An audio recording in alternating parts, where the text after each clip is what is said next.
Hi family, akkam jirtu fayyaa keessanii nagaa keessanii singichaa guyyaa irraa tanaatis viidiyoo ajaa'ibaa takkan qabadhee dhufee jira jechuudha. Viidiyoo kana immoo hamma xumuraatti daawwachuudhaan nafaan tura singichaa gaa affeera kiyya jechuudha. Jalqaba irratti karaa telegiraamii keessanii ni galtu, karaa appilikeeshinii telegiraamii keessanii ni galtu jechuudha. Akkuma karaa appilikeeshinii telegiraamii keessanii galteen jechuudha. Farreettee keetanii sarchii ni gootu. Erga sarchii gootanii booddee chaanal kanaatti isin dhufa. Chaanal kanarratti immoo wanta onlaayinii baay'ee waan gallakkisuuf gaa naaf hordofuu hin dagatinaa isin gochaa gaa. Chaanala kanarratti guyyaa irraa kana immoo appilikeeshinii kana kan baay'ee bareedaadhaa fi karaa baay'ee karaa teeleebiriidhaa fi karaa MP saraan kaffaluu isiitii agarsiisa jechuudha. Jalqaba irratti immoo karaa iddoo sarchii baarii irratti al tokkoof kilikii ni gootu. Erga iddoo sarchii baarii irratti yoqaastee booddee farreettee keetanii irratti sarchii ni gootu jechuudha. Erga sarchii gootee booddee chaanala kanatti si dhufa. Chaanaalii kana immoo jooyinii gootu jechuudha. Chaanaalii kana akkuma jooyinii gooteen tiipsii garagaraa wantoota onlaayinii garagaraa waan isin gallakkisuuf jooyinii ni godhattu. Erga jooyinii godhattee booddee egaa amma viidiyoo kiyya kaarraatti yommuu dabarutti egaa linkii kana al tokkoof irratti kilikii ni goona jechuudha. Galmaa of deemna waan taateef irratti kilikii ni goona. Ergasii gama peejii kanaatti nu fida. Appilikeeshinii kana egaa wantoota garagaraa baay'ee waan qabuuf jechuudha. Naaf hordofa baay'ee likkitti na hordofuu hin dagatinaa isin jechaa egaa. Jalqaba irratti kun a simple task and earn money from your cell phone jaga kuniga taski salphaa fuudhan kan maallaqa guddaa irraa hojjechuu dandeenyu appilikeeshinii ajaa'ibaati jechuudha. Appilikeeshiniin kuniga taskii nuti fuudhuu dandeenyus gaa WhatsApp taskii, SMS taskii fi RCS taskii kan qabu jechuudha. Local wallet irratti kan kaffalu jechuudha. Appilikeeshiniin kun asirratti gaa register ta'uudhaaf emailii asirratti ni galfattu. Ergasii immoo paaswordii asirratti immoo ni galfattu jechuudha. Paaswordii kaaraakterii 8 jechuudha. Kaaraakterii 8 asirratti galfattu. Ergasii immoo asirratti immoo koodiin kun akka jiru hubachuu qabdu jechuudha. Koodiin kun erga jiraatee booddee kuni koodiin kun waan boonasii siif kennu jechuudha. Waan boonasii siif kennuuf koodiin kun akka jiru hubachuu qabdu. Ergasii erga kan hunda guuttee booddee create account and download akka jiru irratti al tokko fiiguu jechuudha. Amma tana ani guuttadhee isin tirsa. Ergan kunoo haala kanaatiin guuttadhee booddee gaa asirratti emailii koodii guuttadheen jira. Asirratti immoo paaswordii koo guuttadheen jira. Asirratti immoo koodiin akka jirtu hubadheen jira jechuudha. Ergasii create account and download akka jiru irratti al tokkoof kilikiin hin godha. Kun immoo wanta emailii kun gama boodaa irratti jechuudha. Ispeesii banaa waan kaa'eef gaa irratti as irraa X godhuudhaan asirratti as deebisuudhaan ergasii create account irratti nan cuqaasaa jechuudha. Irarii waan fideef jechuudha. Inni suni irarii waan fideef raastii as deebisuudhaan create account ni godha. Ergasii haala kanaatiin gaa congratulation naan jira. No Zapero app kana download ni godha jechuudha. Asirratti download kan jirutti al tokkoof no click ni godha jechuudha. Ergan click godhee booddee gaa appilikeeshiniin kuni naaf ni bu'a. Erga naaf bu'ee booddee install ni godha jechuudha. Erga install godhee booddee appilikeeshiniin kun home page home screen irra dhufa. Ergasii opening godha jechuudha. Nama keessaatiin seenaa kunoo gaa create account kan reefu emailii reefu banneen sana asirratti immoo login ni goona jechuudha. Emailii fi paaswordii bakka tanarratti ni galchina. Ergasii login ni goona. Kunoo boonasiin keenya 50 birrii nuuf kennamee jira jechuudha. Erga haala kanaatiin nuuf kenname booddee gaa wanta nuti godhuu qabnu keessaa tokko jechuudha. Bank kaardii kana add gochuu qabna jechuudha. Bank kaardii isa jedhu kanarratti al tokkoof kilikii ni goona jechuudha. Bank kaardii keenya add gochuudhaaf kilikii ni goona. Ergasii iddoo kanarratti peejii kana nuuf fida. Name of payer, bank account, bank koodii jee gama kanatti nuuf fida jechuudha. Bank name of payer irratti teeleebirrii yookiin immoo MP saayitanii irratti ni guutu. Bank account irratti immoo lakkoofsa MP yookiin immoo lakkoofsa Safaricom irratti ni guutu yookiin immoo lakkoofsa teeleebirrii keessanii asirratti ni guutu jechuudha. Bank koodii kan jedhu irratti immoo Telecom fi MP jira. Telecom ni filattu yookiin immoo MP ni filattu. Asirratti name of payer irratti fakkeenyaaf teeleebirrii jedhee nan barreessa. Haala kanaatiin ni barreessitu jechuudha. Erga barreessanii booddee confirm jettanii ni guutattu jechuudha. asirratti immoo bank account irratti lakkoofsa keessan guutuudhaan confirm gochuu hin dagatinaa isin jecha. Erga confirm gootanii booddee egaa application keenya keessaa wanti inni itti hojjetan keessaa jechuudha. Wanti maallaqa itti hojjetan keessaa isa share kana jechuudha. Isa mallattoo share kana al tokko ofirratti click ni goona jechuudha.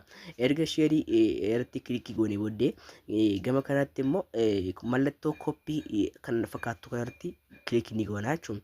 Erga click goone booddee egaa copy erga goone booddee copy kana egaa hiriyoota keenyaaf kan Telegram online irratti argamu jechuudha. Hiriyoota saniif share ni gootu. Ergasii maallaqa kan walitti sassaabachuu dandeessan jechuudha. Inni biraa immoo egaa taaskii furuudha jechuudha. Taaskii kuni karaa WhatsApp hin jira jechuudha. Taaskii kana akkaataa itti furan guutumaan guututti na hordofuudhaan akkaataa taaskiitti furan guutumaan guututti barachuu hin dandeessu jechuudha. Asirratti immoo WhatsApp number jira jechuudha. WhatsApp number kana WhatsApp lakkoofsa WhatsApp ittiin baratan jechuudha. Asirratti fiddanii ni guutu. Amma WhatsApp lakkoofsa WhatsApp kiyya asirratti nan guutaa jechuudha. Lakkoofsa WhatsApp kiyya asirratti nan guutadha. Osoo hin dogoggoretti lakkoofsa WhatsApp kan ittiin banadheen itti asirratti nan guutadha jechuudha. Ergaan itti guutee booddee country region illee filachuun nan qaba waan taateef egaa country region illee ni filattu jechuudha. Erga filattanii booddee egaa start task kan jedhu irratti al tokko click ni gootu. Ergasii email WhatsAppiin wanti isaa ni dhufa jechuudha. Message isaa ni dhufa. Ergasii isarratti click goone keessa ni dabarra confirm ni goona. Ergasii amma kunoo bilbilli kiyya WhatsApp kan waan ishaaraa qabuuf irratti in cuqaasa. Ergasii egaa koodii kana kan Zaapeeroo irratti jiru kana ilaaluudhaan egaa asirratti ni guunna. Kun akkuma agartan asirratti guutaa jira jechuudha. Irratti nan guuta. Akkuma irratti guuteen egaa irratti nan guuta jechuudha. Kunoo irratti guuteen jira. Login naan jechaa jira jechuudha. Login kana amma xumureen link device kan jedhutti al tokkoof click ni godha. Link device akkuma cuqaaseen ammallee login naan jechaa jira egaa. Amma keessa gama kanaan na fida. Akkaataa kanaan yommuu isin fidetti keessaa bu'uudhaan karaa Zaapeeroo keessan ni deebitu jechuudha. Kunoo taaskiin keessan furamaatu jira. Kunoo akkuma agartanitti naaf furamuuf adeema jechuudha. Hamma naaf furamuu niin eega jechuudha.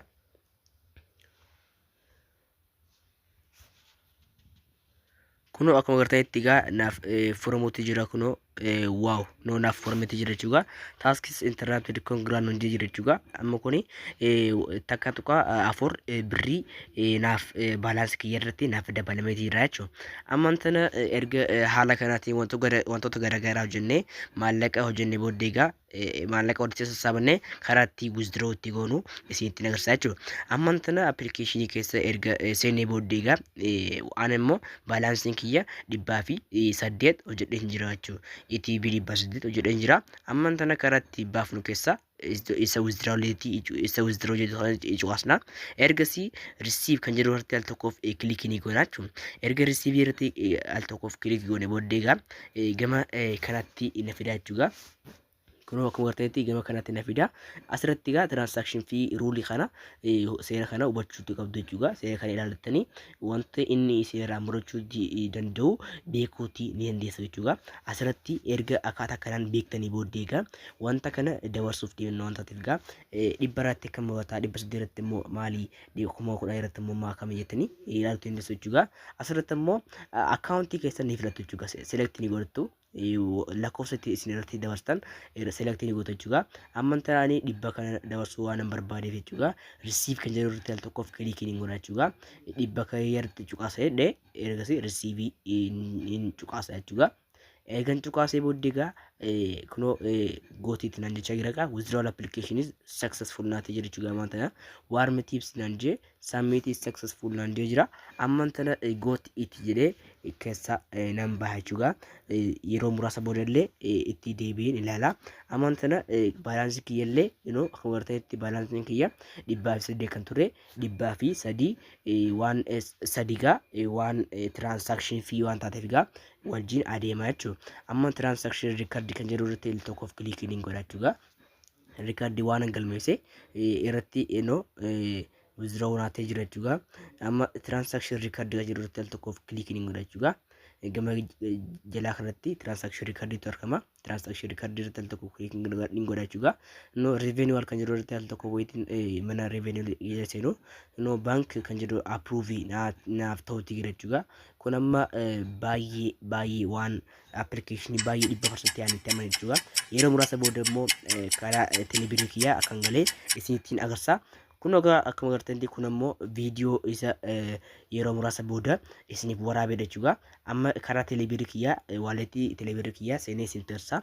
Amma Telebirii kiyya nan galaa. Erga Telebirii kiyya naaf ergan galee booddeegaa gama kanatti immoo lakkoofsa kiyya next godhe nan cuqaasa jechuudha. Erga next tuqee booddeegaa lakkoofsa kiyya naqee erga next godhee booddee no lakkoofsa kiyya itti nan guuta. Erga itti guutee booddee asirratti wanta account kiyya naaf fide jechuudha. Scroll down gochuudhaan transaction detail kan yeroo tal tokkoof irratti click godha jechuudha. Transaction detail irratti al tokkoof ergan click godhe booddeegaa gama kanatti immoo wanta kana naaf fide jechuudha. Transaction record fi mini statement naaf fida. Isa transaction record jedhu irratti al tokkoof click godha jechuudha. Erga click godhe booddeegaa wanta kanatu naaf dhufa jechuudha. Main account transaction fi reward transaction tu isaan lameen kanatu naaf dhufa. Amma main account transaction irratti immoo wanta naaf dhufe gutuma guututti ni ilaalla jechuudha. Amma no waaw naaf seenet jira jechuudha. Kuno naaf seenet jira dibba plus naaf seenet jira.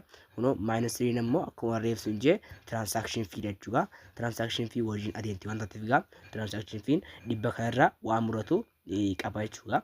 Akkas muratee waan jiruuf no akka kanaan hojjechuudhaan maallaqa kana karaatiin dabarfachuu ni dandeessu jechuudha. Application kun baay'ee 100% amanamaadha jechuudha. Application waan 100% amanamaa ta'eef isa kana hojjechuu hin dagatinaa isin jecha viidiyoo kana immoo amma xumuraatti daawwadhaadha. YouTube kiyya immoo subscribe gochuu hin dagatinaadha. Viidiyoo kana immoo sitti tole like godhaadha. Channel kiyya immoo kan YouTube kan Telegramidha. Join godhaa. Bye bye.